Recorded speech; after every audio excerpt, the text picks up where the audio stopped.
welcome to GameFellas, the Retro to Modern Gaming Podcast, episode 8. Now, I know what you're thinking. You're thinking, Zack, you are looking gorgeous. You've grown hair. Your accent is to die for. Well, not so fast. Not so fast. Hawaiian spas. All your life. I don't think anyone's going to be fooled because obviously it is me, it's Justin, and I am up front today. Zack is otherwise engaged with an unwelcome visitor called Hurricane Dorian. So today I will be playing Chewbacca to his Han Solo. And for those keeping score, that is a topical joke based on today's special episode, an opportunity for us to conduct our first interview with an industry expert. So with me is our very own MarkMSX. Hola. And we are absolutely delighted to be welcoming to the show Benjy Boxer, co-founder of the company Parsec. Hey there. So for our listeners, a very quick bit about Parsec, which I have unceremoniously lifted from their website because it's punchy and I love it. So we strive to build the best game streaming technology on the market. In our quest to shave milliseconds, we've built a networking protocol, hardware-specific optimizations, and video encoding for one purpose: game streaming. We're building the world's arcade, increasing access to games and facilitating meaningful social experiences around gaming. Now that is how you tell people what you're setting out to do. Boom, love a bit of that. So without further hesitation, I am going to hand over the flight deck to Mark, and away we go. Cool. So just a little bit of background. Me and Aggro, or Zack, got a chance to use Parsec quite a bit before the interview just to kind of make sure we knew what we were talking about. And I was actually pretty impressed. So what I wanted to do is start off with learning more about kind of your background with gaming before Parsec, like you as a gamer before the company. Yeah, definitely. I am really into, well, I guess going back to the early days, I obviously played lots of console games. That was really the thing that I spent most of my time on. As a kid, I played, everything from the SNES through Xbox 360 with my friends growing up. I have to admit that I spent a lot of that time in sports games as well as Halo. Some good memories in Perfect Dark and GoldenEye, but any Halo LAN parties? Like those were popping off when I was yeah, I had a really great setup for LAN parties in my house because we had my house was always the LAN party house because we had a TV in like a spare bedroom, like upstairs in my house. We had a basement TV and a living room TV. So everyone was separated to the point where we couldn't hear each other. So we would get a good 12-player match going based on those TVs. And then once in a while, a friend would bring a TV over and we'd try and get 16 in. Because I think that was the max at the time, if I remember correctly.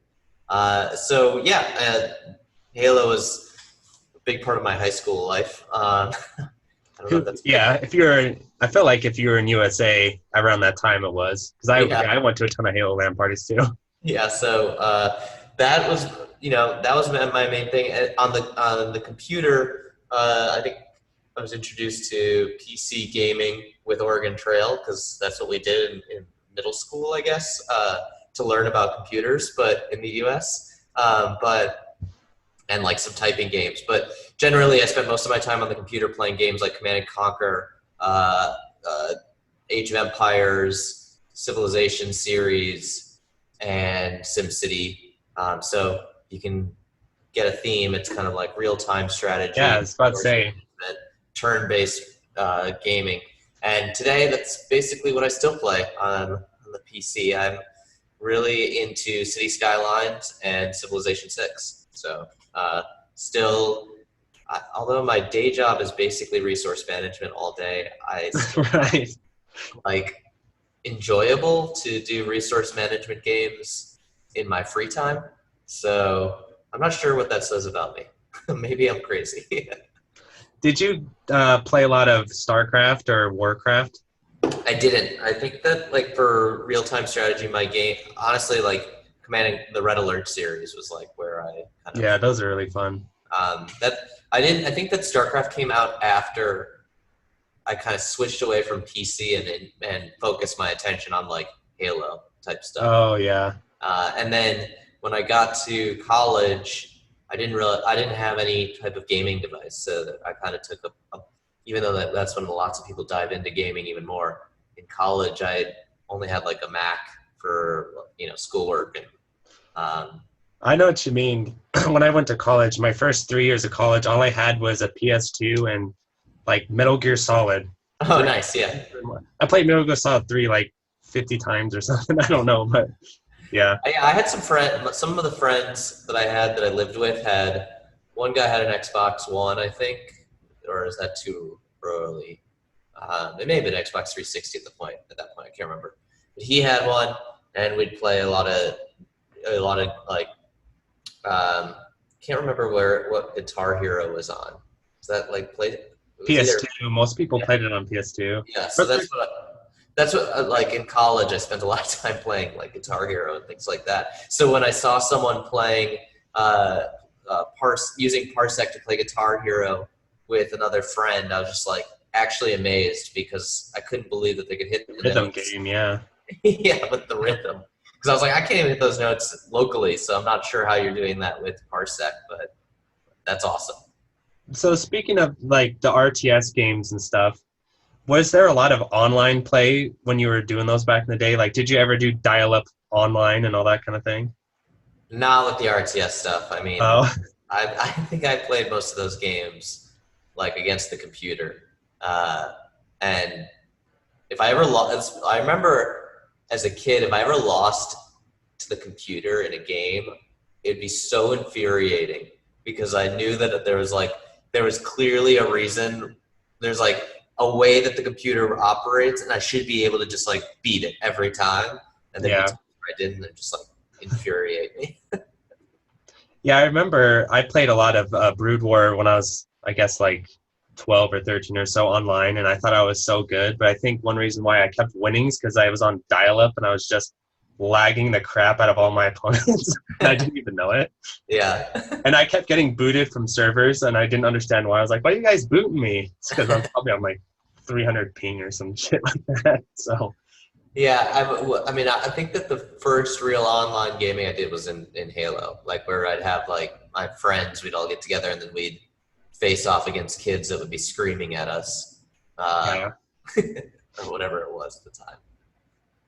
Did you have any kind of like my moments playing on 300 ping? Did you have any kind of ridiculous net play moments where, the hardware was not there, the technology was not there, and it ended up in some pretty ridiculous outcomes? I think that honestly, the biggest problems that I had with online play were always just like the fact that I got matched with these random people that would just be so toxic. Oh, yeah.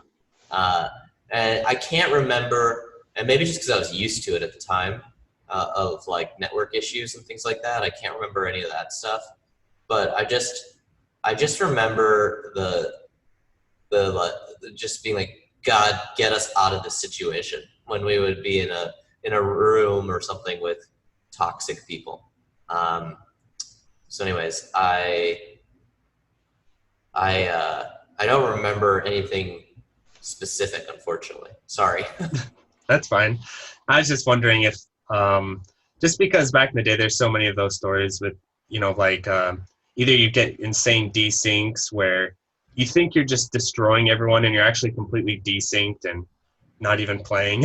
Like you think you're in a match. Or... I mean, because I didn't, like, especially with the PC, I didn't do much of the online play with PC because I was playing almost all of my online play was on Xbox with my friends. I just don't remember those types of experiences, and they probably happened. It just maybe they were just so common that I just didn't even register. Yeah. Well, I think the Xbox for the time was really solid because it forced you to use an Ethernet cord, so no crappy Wi-Fi users on there. And then Yeah, and then the Microsoft's, Xbox Live is pretty dang solid. So Yeah, that might be why I didn't, because I honestly didn't. My co-founder is so whereas I was a console player growing up, my co-founder was like deep PC gaming kind of person. He he's still he's playing WoW Classic right now, but he's an original WoW player. right. Very competitive at CS:GO. So he's really, he likes to say that you're never a gamer unless there was a time in your life where gaming defined your life, where you just everything else was about making sure you got to play games. Right. And I honestly, to be totally frank, I'm not sure I was ever in that situation personally. I think that have always used gaming as a way to connect with my friends and hang out with my friends. Yeah. And that I never treated it as the way to escape or the way to kind of kill tons of time, because I was used to play to hang out on the couch with friends. So is it the two of you that founded Parsec, or? Yeah. Because I'm kind of getting a picture here where he's like the hardcore badass dude. He's competitive. He's booting people with 300 ping. He's like, no. Oh, definitely. We're not having He's booting me all the time. No, he's very competitive early on in CS:GO, not professional, but it was when it was. I know what you mean though, because I'm the same with fighting games where it's not pro. There's pro, but you want to beat people's ass and you want to be the best in your friend circle or be better than people in your state or whatever. Definitely, and I think he always likes to say that when he was younger, his dad would give him such a hard time for playing so many games, and he's like, now I can just show Parsec to my dad and be like, all of that was training for this, and because all of the low latency stuff we've done, he's led that entire charge and built a lot of the tech around that. And that's because he's so focused on frame rates and latency and things like that just when he plays games. And the fact that WoW is he won't say it, but WoW is his favorite game. He just doesn't like to admit it. But the fact that, because the reason I know that is that's his testing game. So, testing game. Yeah, he tests stuff on WoW. That's funny. Yeah. But the reason he does do that is and rightfully so, WoW is extremely difficult to handle the mouse because of all the absolute and relative mouse changes in WoW. So, I can see that. And frame rate matters a lot, with the spinning camera and all that kind of stuff. So it's actually a great game for us to test with. He also tests with Overwatch and CS:GO as well, just to see. He's watching. When he clicks, he's just watching how it happens. But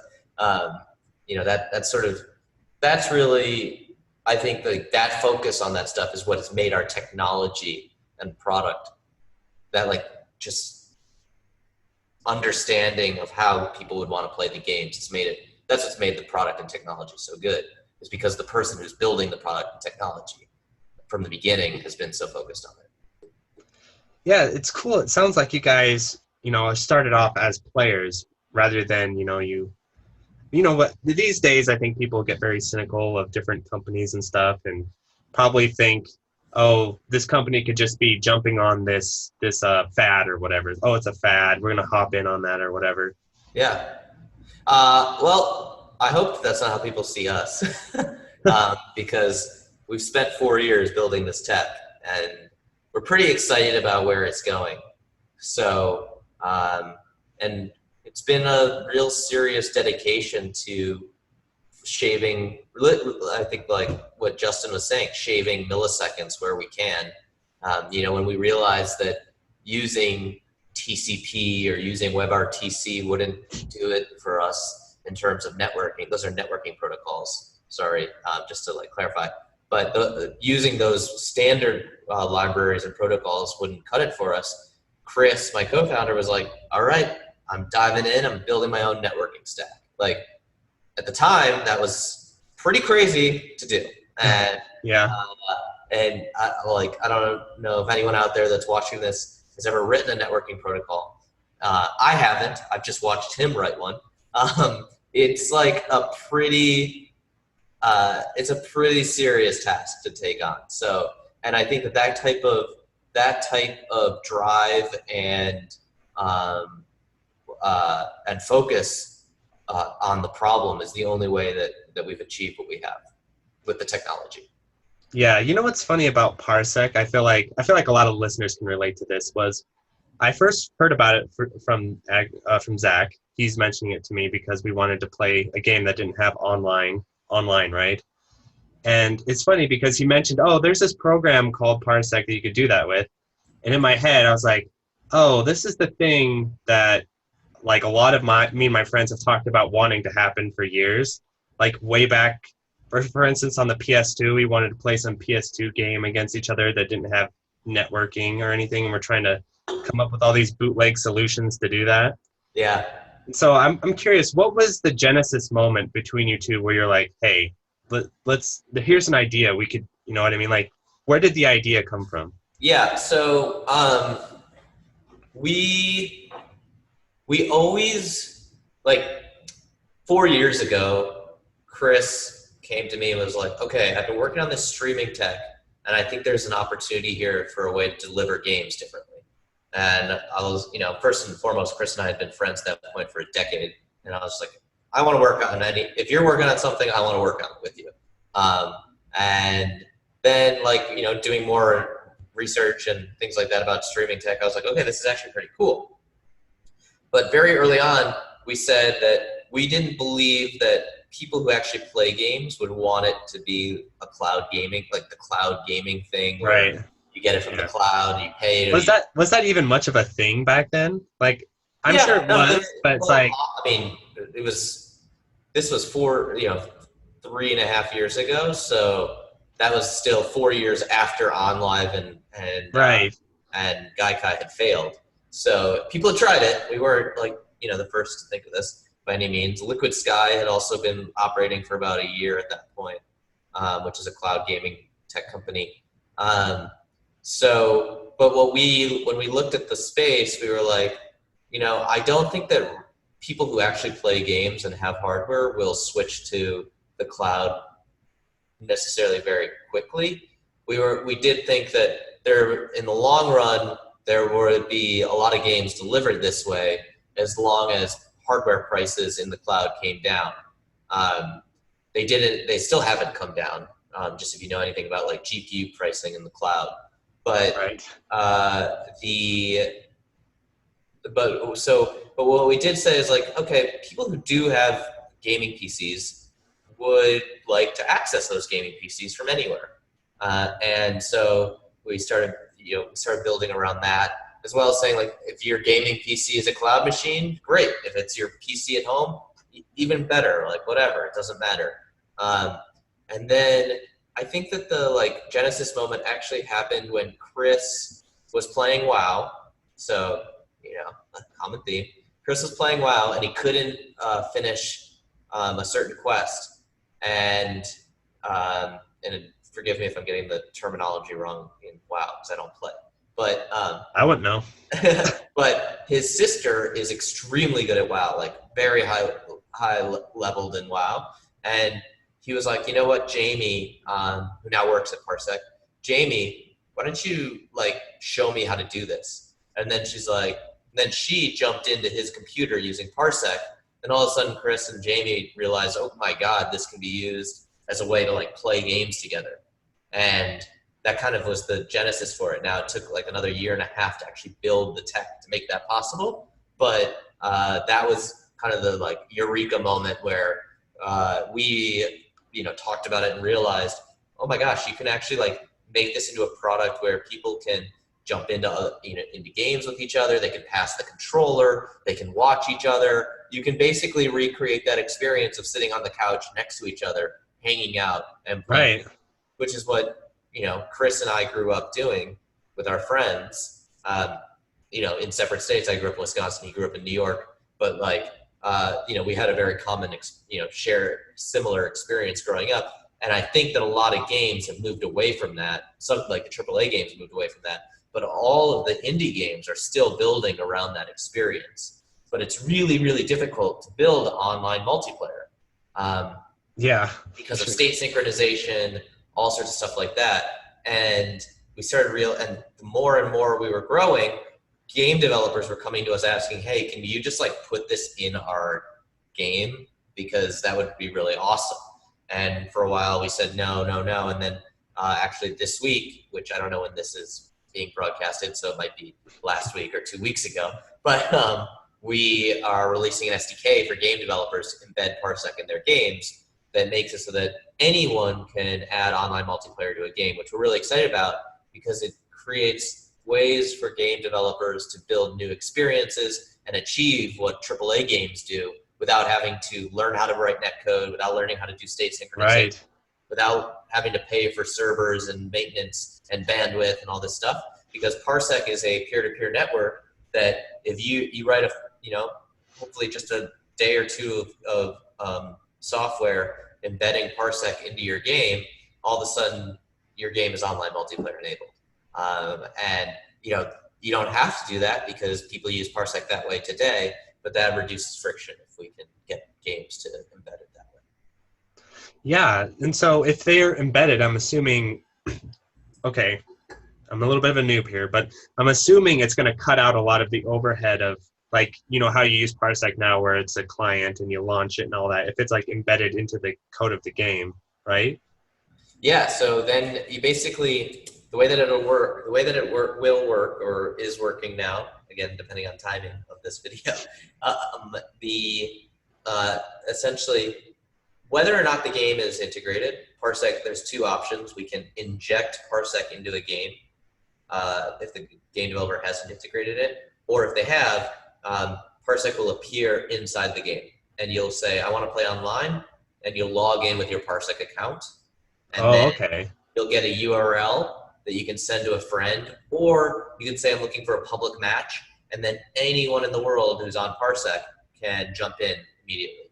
And that URL, you can send that to a friend, and then without logging in or even downloading Parsec, if they have the URL, they can start playing from a browser.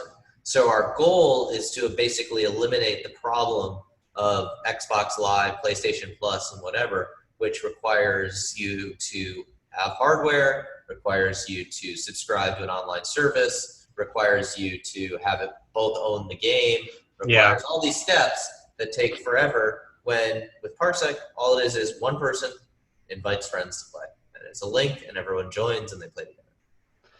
Yeah, I think the thing about Parsec is that it has a lot of potential that probably you guys might not even think about just for different gaming communities. For example, there's a lot of fighting games that I play that have god-awful netcode, like notoriously bad netcode, like King of Fighters 13. It's like people just raise their hands, like, don't even try. But so me and Zack, we didn't do it with King of Fighters because he doesn't play that game, but we did it with Soul Calibur, actually. We played Soul Calibur against each other via Parsec, and it was actually a really good experience.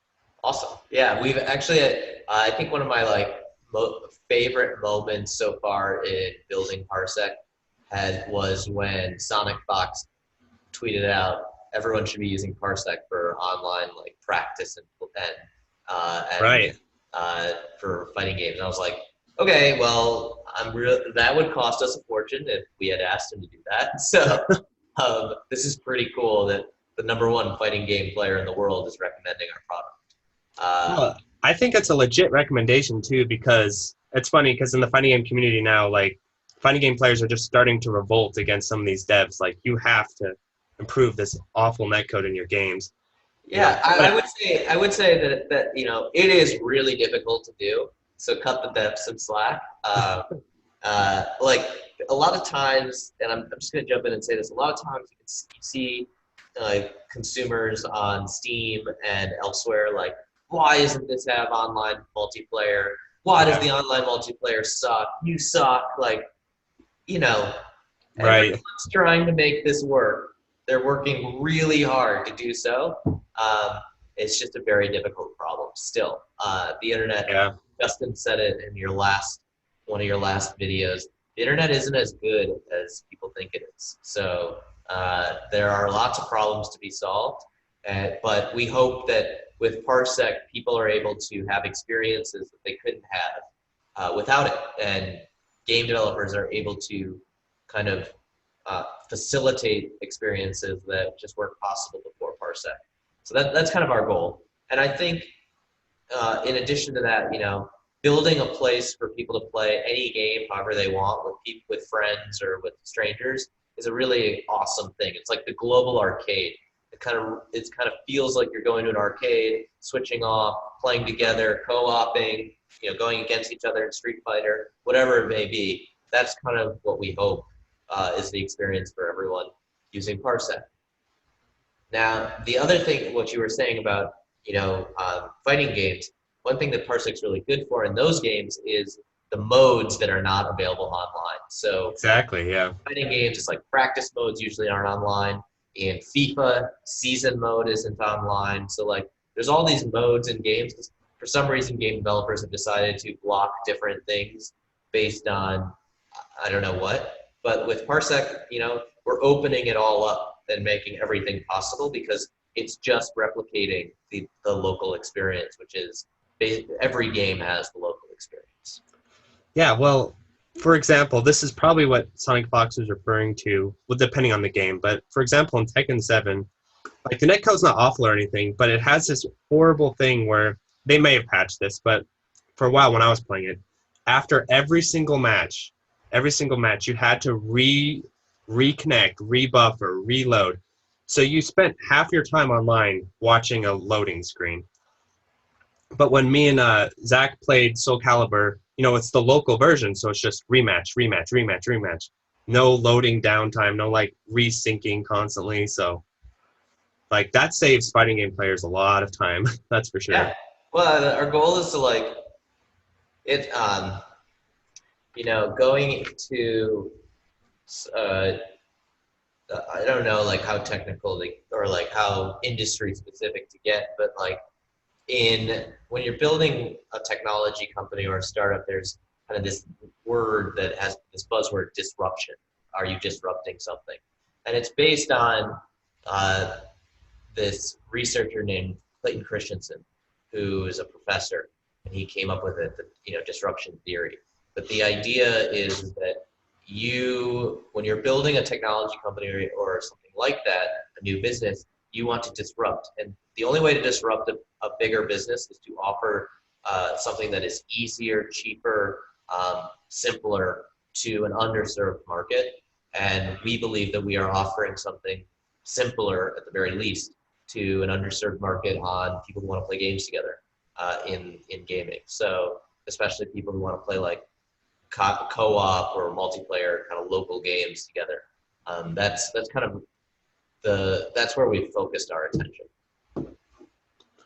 Yeah, so before I hammer you too much my questions, I better hand it off and learn more about kind of the technical side of things. Cool. Yeah, I mean, I think there was quite a lot covered there. That's always the worst thing about going second, isn't it? You kind of, you know what you want to say, and then you're like, right, that's gone, that's gone, that's gone. It's like doing the best man speech. Like, oh no, they've stolen my joke. Oh no, yeah. And then you've got to kind of crash and make it work all at once. But no, it's good, and it kind of, I think we touched on it a little bit, and I think it would be good to kind of just expand on it just a touch. At a technical level, you talked about, rewriting network protocols. I haven't actually seen someone attempt to do that, but my entire career has been based around things that include protocols, and the very concept or the thought of having to rewrite a stack to do that. I mean, to use an analogy, that's like creating a new language and encouraging people to talk it. That is, if you kind of conceptualize that, a language that doesn't exist. So, from a technical level, almost masochistic, to be honest, watching my co-founder do that, pull up, like what Wireshark is, and like watching the packets go through. Yeah, it's a masochistic thing that he decided to put on, but it's the only way I think that we've been able to deliver what we promise. Yeah.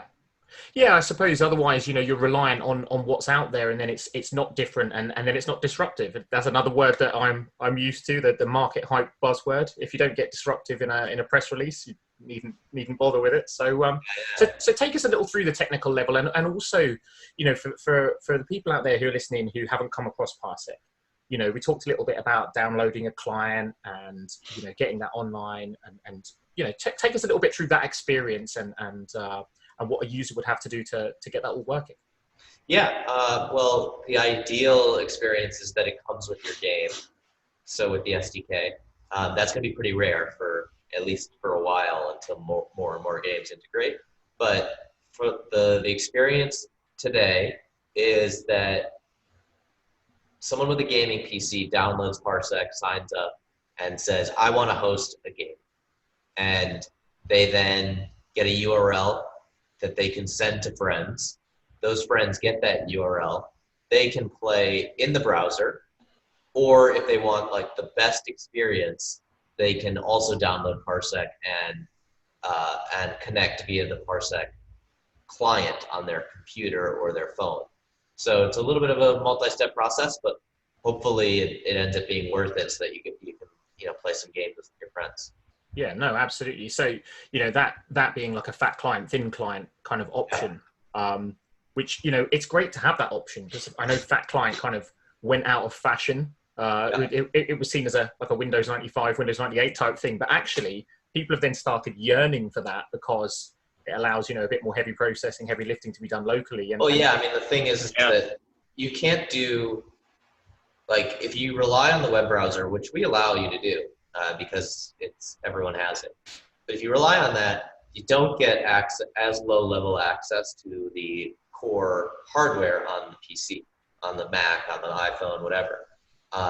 And one of the things that has made Parsec so good is that we strive to write the lowest level code we can to really optimize the hardware for the experience of game streaming. And the only way to do so is to have a downloaded client piece of software on the computer that's directly interacting using C and things like that, directly interacting with the CPU and the ASIC encoders and the ASIC decoders on the machine. Yeah, and thinking about. If I'm getting too technical, I'm sorry. Oh no! You go for it. This is your chance to tell us all about it, and right. for someone like me, this is brilliant. I'm not going to get many chances to talk down at this level, so let's go for it. Keep it going. Just from the user experience, I've used I'm like Mr. Emulator guy, so yeah, I used every all that shit under the sun, and I was really impressed with the amount of control you can do. Like, I was turning off VSync. I was like, get that out of here. I don't need that. Like, shutting down all these different settings. Like, you can really get in there and mess around with the settings. Yeah, especially once you play around with the advanced settings and know all of them. It's a little bit of work. We have a lot to do to make it more usable and easier for people, but we're doing everything we can to give you the power you want, while also trying to, for the novice users, make it as easy as possible too. And from a security perspective, that's another topic that comes up and rears its ugly head every time. People will find a way of saying, well, my data is stored here, and I might send it here, and if it was local, yada yada yada. So, what security considerations have you built into that protocol? Things like encryption and concerns about data moving from east-west, that kind of thing. Yeah. So the one thing that we did compromise on milliseconds for is encryption. Every packet is encrypted, which adds a little bit of latency to the stream, but is very important. So every single packet, input, output, every video is encrypted with DTLS, which is a type of encryption. And we really encourage people to use two-factor authentication when they're signing up, so that they're always sure that they're the one logging in from one computer to the next. If you're logging in from a new IP address, we make you verify it. So we actually enforce two-factor auth through email at the very least. But using an authenticator app on your phone is always the best solution. But we've taken security into concern and tried our best to even protect people from making mistakes that everyone seems to make, which is things like using the same password on multiple sites. And then when one website is corrupted, all of your websites are corrupted. So even then, if you had your password cracked somewhere else, you would still need to like get around the two-factor auth on Parsec, which you can't really do. So yeah, we've done a lot on the security front because, frankly, I wouldn't want someone getting access to my computer. So without my knowledge of it. So that's one thing. The other thing that we spent a lot of time on is when you do share your computer with a friend, there's an approved app system. There's also like granular control over keyboard, mouse, and gamepad access.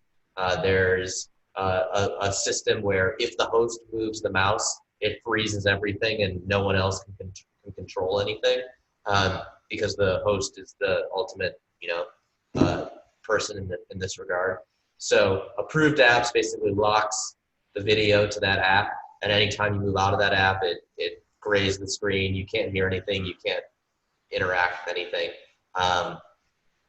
That will be unnecessary if you have an SDK integration or if you're using our new games tab in the app, because we're injecting into the game. The only thing that's being streamed is the game. But otherwise, if you're using desktop access, you have to have approved app. Anyways, we're protecting people as much as we can. Yeah. Yeah, I mean, it sounds like a lot of thought has gone into that, and it sounds as well. That's as much because you wanted to put that thought into that, not just I need to tick a regulatory tick box. It's we want to get this right. We want to make sure that people are protected. Yeah, and also, one thing that we don't do, for instance, is we don't track what games you're playing or what apps are running on your computer or anything like that, because we think that's an invasion of privacy. We do track, like, if you approve an app, we know that you've approved an app because we have to know that in order for security purposes. But otherwise, what's happening on your computer, what's happening, it's off limits. We don't touch it. And actually, that kind of brings up another question, is around, what you're doing with that data or what capability you have with that data. Is there a potential in the future to take some of that information, what games are being played, length of time the game's being played? Are there maybe even, you must be taking down to keystrokes and inputs. Is there something that could be worked with back with some of the gaming companies? That we don't track that stuff on purpose. So right. We don't think that is, but we track if you are choosing a game. So like, let's say you approve Cuphead to be streamed or you approve King of Fighters to be streamed. We know that, okay? So that's like the thing that we know. Other than that, we don't know what you're doing with your mouse. We don't know what you're doing with your gamepad. We don't know what you're doing with your keyboard. Like, we don't know what's happening in the video. It's all peer-to-peer, because if any of that video went to us, it would be insanely expensive for our business, and we can't afford that. It would hurt your latency, which we're not going to mess with. So, there's like monetary reasons why we don't do it. There's also just like moral reasons we don't do it as well. So, right, because I could see a Google situation type thing with like, hey, we got $1 million here. We want to know what people are playing. Give us that info. Well, we don't have that information. That type of stuff, Yeah, and we, Google could offer that kind of information. Google could offer that. First off, Discord's a better source of that data than Parsec is at this point. Google could offer that money or more to Discord to get that information. Sure. Yeah. And, it's the same with any application. It's just about whether or not you trust them to be good stewards of your data.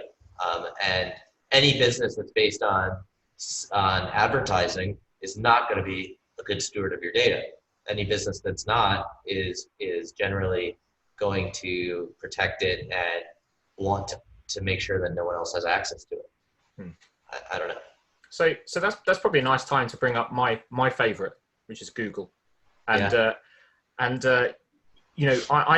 had Parsec described to me, because it can be described in many ways, like anything. Parsec was first described to me as online gaming, and that's quite a broad brushstroke. And I've also heard Google Stadia referred to as online gaming. But we've already talked this through. We know that they're very different. So, for the benefit of those people out there who who probably know a little bit more about Google Stadia at the moment, let's say, and they hear all this great utopia of online gaming in the future. What's the key differences? I know there's many, but what would you describe as the key differences between Google Stadia and Parsec, and why you're going down the route you're going down? Yeah, I would say that Google Stadia and xCloud and these other products that may or may not come out from the big guys are kind of trying to do the Netflix of gaming. They may include some kind of subscription for content. They may include like buy content outright. And there's many reasons why different models like that may or may not work in gaming. Like why the Netflix subscription, get all the content in the world, probably doesn't work in gaming. But we can get into that later if you want. But in my opinion, but that's kind of like what the Netflix of gaming, right? That's their goal. Yeah, very clearly. Yeah, and you access that Netflix of gaming through a browser or through your TV or through your phone, and you play any game that they have to offer on their platform, right? It's very closed and it's a very like prescriptive setup. Parsec is different. You might say like we're trying to be almost like I don't want to use like YouTube of gaming, but like YouTube has its gaming thing where it's broadcasting. I'm not trying to say we're that, but it's more open where like people can just play and do things with that. You can play any game, like any emulator you have, you can play that game with your friend as long as you own that ROM. You could, any game that has multiplayer, local multiplayer, you can play with your friend. You can connect to your friend's gaming PC to do that. The person who has Parsec as the host owns their games, owns their host. If the internet cuts out, they'll always be able to play their games, right?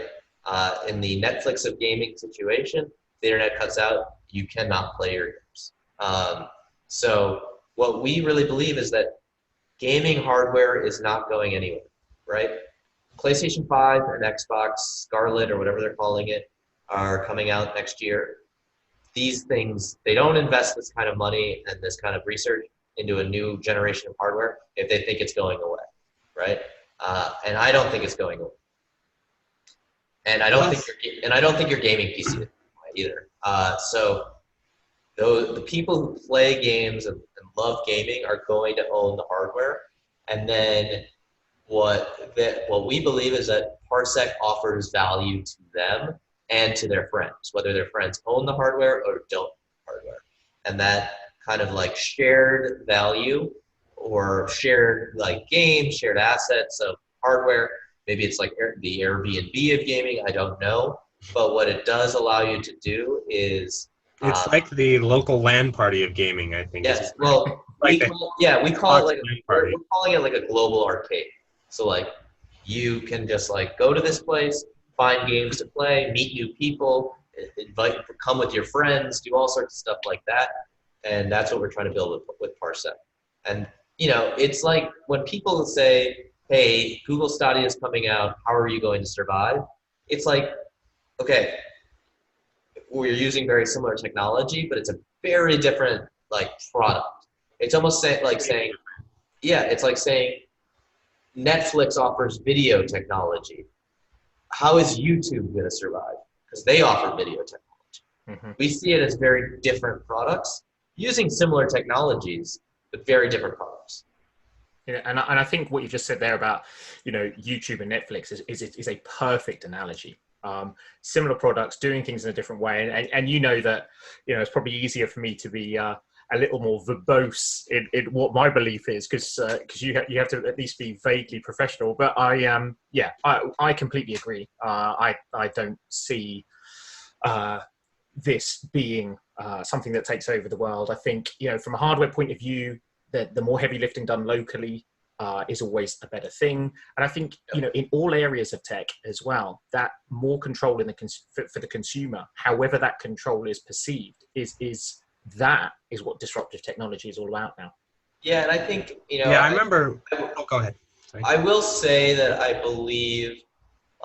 do believe in cloud gaming. Now, I don't think it's going to be successful if it's just play Assassin's Creed in the browser. What I do believe will be successful is someone develops a gaming engine that just allows for these insane experiences. That's what I was thinking.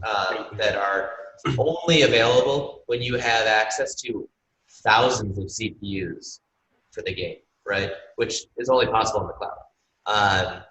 Now, that type of experience, you could have a million sprites on the page at one time, or you could have like 1,000 characters in a battle royale game, or whatever it is. Those things, that is the experience that I think could kind of make people want something like Stadia or xCloud or whatever. But until a game comes out for that, until that happens, I just don't see this taking off, because the only people that are going to be attracted to it are people that don't have gaming hardware, and generally those people aren't gamers, or generally they don't have the budget to pay for cloud gaming, unless Google just decides they're going to burn $1 billion, light it on fire because they can. But don't rule it out. Yeah, no, I'm not ruling that out. I think they probably have spent hundreds of millions of dollars on the content already that they've got on the platform. But it repeats the same pattern you've seen. I like history, and the history that I've reviewed is that in media, every time there's a new distribution technology, you see the old media show up on the new medium, and the medium is the distribution technology. So with the first televisions, what people were watching were people reading something, like they were on the radio, or they saw soap operas, which were radio shows that then went to TV. Eventually, on television, we got native television content. On the internet, the first thing that you saw people do was put newspapers on the internet, right? And books and things like that. They were called pages because they were replicating pages of books and pages of the newspaper. Eventually, someone came out with social media, which was entirely new when you realized the internet lets anyone create content and publish it, or blogging, or whatever it is, right? That's when the internet took off. The same is going to be true in cloud gaming. The first version is not going to take off because it's going to be the old media, which is the AAA games like Assassin's Creed showing up on the new medium. But eventually, new media is going to show up that is built specific natively for that distribution technology, and that's when it'll take off.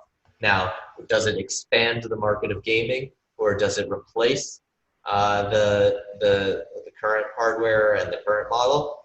I don't know. I think it's more likely it will expand the market than replace, but that's kind of the future, guys.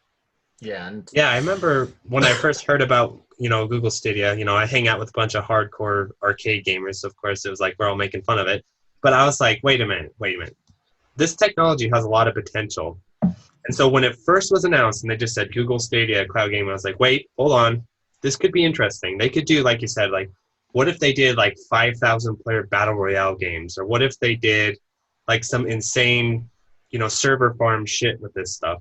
And then as I learned more about it, it's like, okay, no, it's becoming lamer and lamer the more they tell me about it, because they're just trying to, turn this into Netflix and charge you way more money than it's worth and try and act like it's going to be better than local hardware for games that could be played on local hardware. So yeah, I don't know. Well, you have to start somewhere. You definitely do, and I'm looking forward to a 5,000 GPU farm which is running across someone's dial-up into the countryside, because it doesn't matter what you've got in the middle, baby. If the line isn't working, nothing's going to happen. So talking about that line, that last question from me, then I'm going to get back to Mark, because his questions are far more fun than mine are. I've got to ask it because I'm not in the US. There is nothing that says I shouldn't be able to use this outside of the US. So make our UK people happy and tell us that we can technically use this outside of the US as well. I mean, we have a lot of people in the UK using Parsec, so yes, of course. Brilliant. Yeah, it's a peer-to-peer system. So I think people use it in like 100 or more countries at this point. So I could see Parsec being really popular in South America. Like, it is a lot of we I have a could lot see of that. Brazilians and Argent. I know that there's a lot of Brazilians and Chileans using it right now.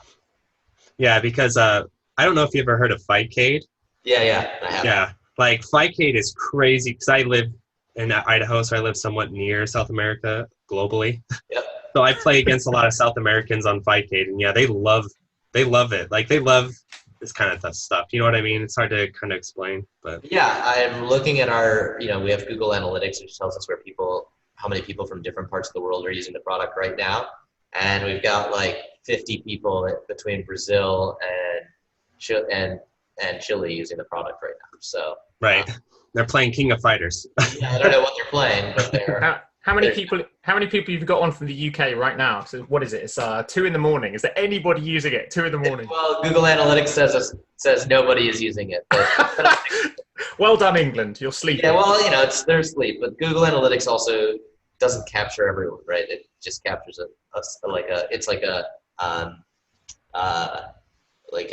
it captures like a percentage of the people on the page. Cool. Well, Mark, take us home with the fun questions. Okay, sure. So I think a big struggle because, yeah, like you said, like indie games really struggle with net play. And I had my own story where I was at one point in my life developing my own really bootleg fighting game, on Game Maker and stuff. And then I was like, oh God, like how would I ever do net play for this? If forget it, like I wouldn't even know how to go about something like that. And so you mentioned that one thing that Parsec can do is provide net play for indie games, right? But a concern that especially fighting games have is like communities, like creating a community of players. And you being the social one of the two, like what are your ideas on like fostering a community, a player base that when they wake up and they're like, hey, I want to play this game online, I'm going to go to Parsec.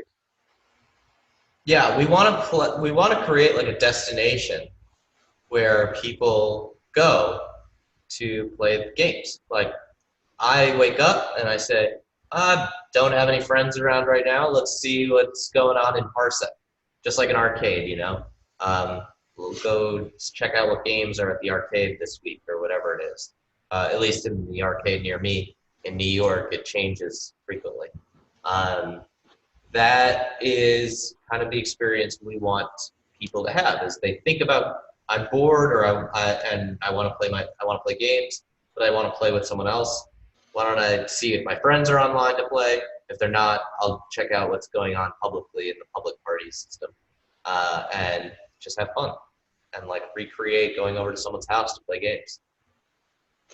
Yeah. So let's say there's a fighting game that comes out, or it could be a competitive game. It doesn't have to be a fighting game that doesn't necessarily have online play, but there's like a group of players. Like, what are your guys' ideas for like creating a community of players within Parsec? Like, for instance, let's say King of Fighters 13, that's a dead game. So let's say someone comes around and says, hey, I want to play King of Fighters 13. And then everyone says, oh, go to Parsec. Like, that's where all the 13 players are. Yeah, that'd be awesome. Encouraging it is tough. I mean, I think scale matters. It's like as you scale, people just tend to. There's just more people playing different games, and you'll find what you want.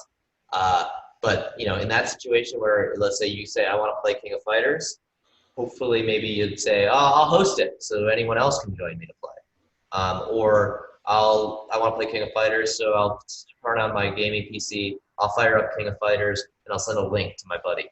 Right. That's kind of what we want when there's new games come out or something happens. Like recently, Epic did a free game for Enter the Gungeon and a free game for Overcooked.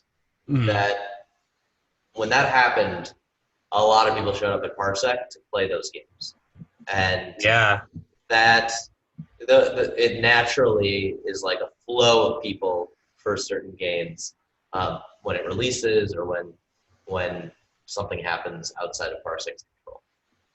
I remember Enter the Gungeon specifically. My friend was really into that when that came out, a few years ago.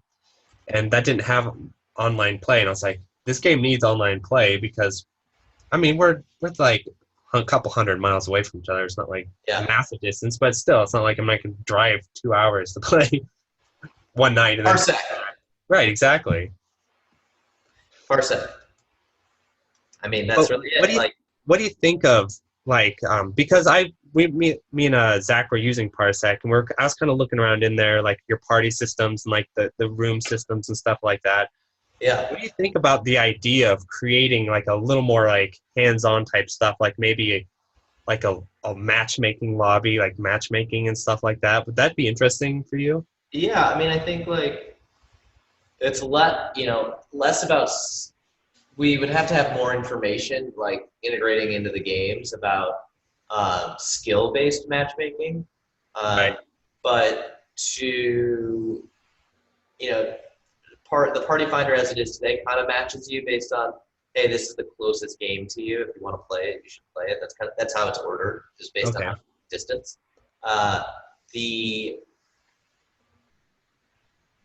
next generation of parties, which hopefully comes out this week, is meant to make this all so much easier. So nice. Hopefully with that, like it gets rid of the rooms concept, it gets rid of all that stuff, and it's just like Parsec just appears in your game.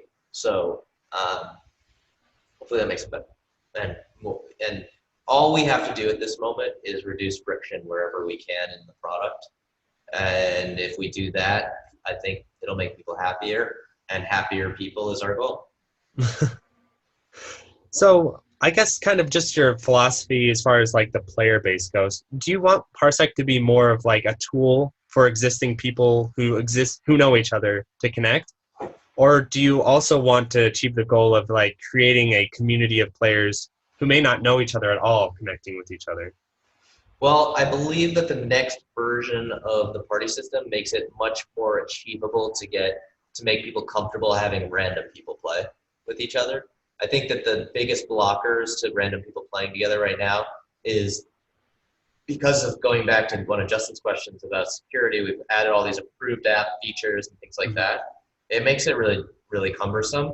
So we're trying to get rid of all of that and make it so that you're just streaming the game to people. And once you realize that, hopefully it becomes more tolerable to kind of like have random people in. There are a lot of private games happening in parties, and those private things aren't necessarily, we don't know for sure, but they're not necessarily like friends playing together every time. There are like Discord servers of people playing different games together, with Parsec being the conduit for it. Right. And things like that. So in the long run, I would love to see more of that experience in Parsec being driven by Parsec.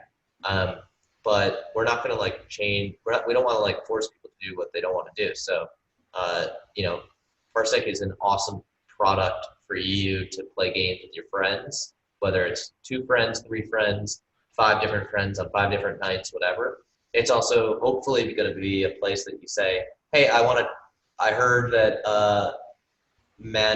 I don't know how to pronounce it, Man of Medan or Medan or something, just came out and I want to like experience it, but I don't know anyone who wants to experience it with me, so maybe I'll check it out on Parsec.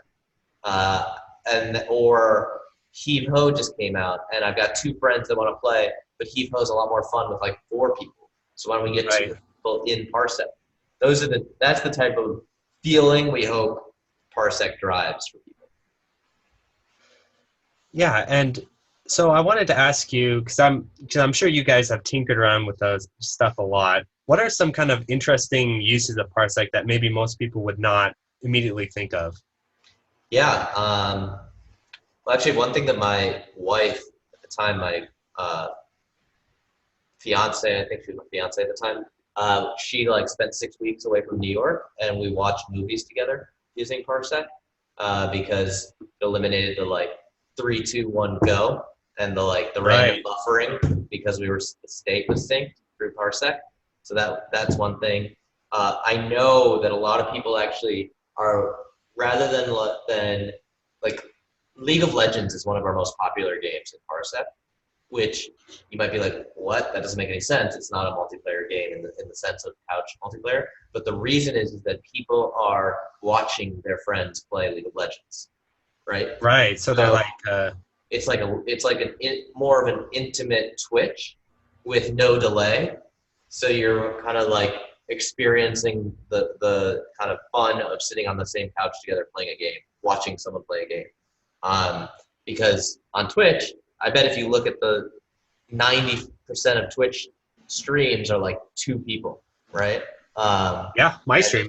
Yeah, yeah, and I bet 1 or 2 of those people is either your girlfriend, wife, sister, mom, dad, whatever, or your friends. Right.